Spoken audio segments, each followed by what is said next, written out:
Luck కలిసి రావడంతో ఆ ఎమ్మెల్యేకు అమాత్య యోగం దక్కింది. మంత్రి పదవి అయితే దక్కింది, కానీ ఆ ఇద్దరు లీడర్ రాజీ కుదిర్చడం ఆయనకు ఛాలెంజ్గా మారిందట. ఎమ్మెల్యేను కలుపుకుని పోతే ఆ సీనియర్ లీడర్కు కోపం. అలా అని ఎమ్మెల్యేను దూరం పెడితే ప్రోటోకాల్ రచ్చ. దీంతో అడకత్తెరలో పోక చెక్కలా మారిందట కొత్త మంత్రి పరిస్థితి. ఇంతకీ మంత్రి గారికి తలనొప్పిగా మారిన ఆ ఇద్దరు నేతలు ఎవరు? వాళ్ళను సెట్ చేసేదెలా?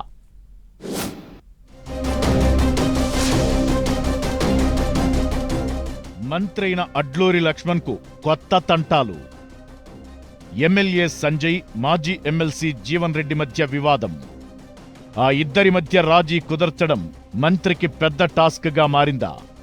మంత్రి అడ్లూరి మద్దతు రాజకీయ గురువు జీవన్ రెడ్డికేనా? జీవన్ రెడ్డిని కాదని సంజయ్కి అడ్లూరి సపోర్ట్ చేస్తారా? జగిత్యాల జిల్లా నుంచి ధర్మపురి ఎమ్మెల్యే అడ్లూరి లక్ష్మణ్కు మంత్రి పదవి దక్కింది. పొలిటికల్ కాస్ట్ ఈక్వేషన్స్ మధ్య అదృష్టం ఆయన తలుపు తట్టింది. అయితే పదవి దక్కిందన్న ఆనందం కంటే ఆయనకో ఇష్యూ తలనొప్పిగా మారిందట. సీనియర్ కాంగ్రెస్ నేత జీవన్ రెడ్డికి ఎమ్మెల్యే సంజయ్ మధ్య రాజీ కుదర్చడమే మంత్రిగారికి పెద్ద టాస్క్ అంటున్నారు. ఆ ఇద్దరి మధ్య వివాదాన్ని పరిష్కరించేందుకు పీసీసీ చేసిన ప్రయత్నాలు ఇప్పటికే విఫలమయ్యాయి. అప్పట్నుంచి అటు జీవన్ రెడ్డి, ఇటు సంజయ్ ఇష్యూ ఏదైనా బహిరంగంగానే విమర్శలు చేసుకుంటున్నారు. దీంతో ప్రస్తుత పరిస్థితుల్లో వారిద్దరికీ రాజీ కుదర్చడం అయ్యే పని కాదంటున్నారు క్యాడర్. మంత్రి అడ్లూరి లక్ష్మణ్ కుమార్ జీవన్ రెడ్డి శిష్యుడనేది ఓపెన్ సీక్రెట్. జీవన్ రెడ్డి మాట అడ్లూరి లక్ష్మణ్ కుమార్ జవదాటరనే టాక్ ఉంది.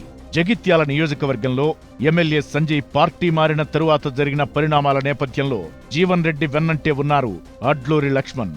అయితే ఎమ్మెల్యేగా ఉన్నప్పుడు అది సాధ్యపడింది. కానీ మంత్రి పదవి దక్కిన తరువాత ప్రోటోకాల్ ప్రకారం ఎమ్మెల్యేను కలుపుకుపోవాల్సి ఉంటుంది. అలా ఎమ్మెల్యే సంజయ్ కుమార్తో సఖ్యతగా ఉంటే జీవన్ రెడ్డి ఫీల్ అయ్యే ఛాన్స్ లేకపోలేదు.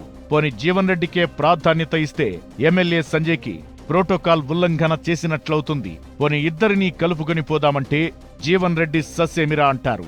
ఇప్పుడు మంత్రిగా అడ్లూరి లక్ష్మణ్కు ఈ ఇద్దరినీ సమన్వయం చేసుకుంటూ ముందుకు సాగడమే అసలు సవాల్గా మారిందన్న టాక్ కాంగ్రెస్ వర్గాల్లో వినిపిస్తోంది. అడ్లూరికి మంత్రి పదవి దక్కడంతో ఎమ్మెల్సీ జీవన్ రెడ్డి, ఎమ్మెల్యే సంజయ్ కుమార్ భారీగా ఫ్లెక్సీలను పెట్టారు. జీవన్ రెడ్డి ఫ్లెక్సీల్లో సంజయ్ కుమార్ ఫ్లెక్సీల్లో జీవన్ రెడ్డి ఫోటోలను ప్రింట్ చేయలేదు. ఎవరికి వారే మంత్రి గారికి స్వాగత ఏర్పాట్లు చేశారు. ముందుగా జీవన్ రెడ్డి ఏర్పాటు చేసిన ర్యాలీలో పాల్గొన్న లక్ష్మణ్ ఆ తరువాత ఎమ్మెల్యే సంజయ్ కుమార్ ఏర్పాటు చేసిన అభినందన సభలో పార్టిసిపేట్ చేశారు. మొదటిసారి చాకచక్యంగా వ్యవహరించినప్పటికీ రాను రాను ఇద్దరి మధ్య తలెత్తే విభేదాలను మంత్రిగా లక్ష్మణ్ ఎలా సెట్ చేస్తారనేది ఆసక్తికరంగా మారింది. జీవన్ రెడ్డి, సంజయ్ కుమార్ మధ్య కొనసాగుతున్న ఆధిపత్య పోరుతో తలనొప్పి ఎందుకని ఇప్పటికే పలువురు మంత్రులు జగిత్యాలకు దూరంగా ఉంటున్నారు. వచ్చిన వారికి జీవన్ రెడ్డి చొరకలంటిస్తూనే ఉన్నారు. ఇప్పుడు మంత్రి లక్ష్మణ్ కుమార్ పరిస్థితి ఆ ఇద్దరి మధ్య మధ్యలదరు అన్నట్లుగా మారిందంటూ చర్చించుకుంటున్న ఈ జగిత్యాల కాంగ్రెస్ శ్రేణులు గురువు గారి కోసం అడ్లూరి ఏం చేస్తారో, ఎమ్మెల్యేతో ఎలా వ్యవహరిస్తారో చూడాలి మరి.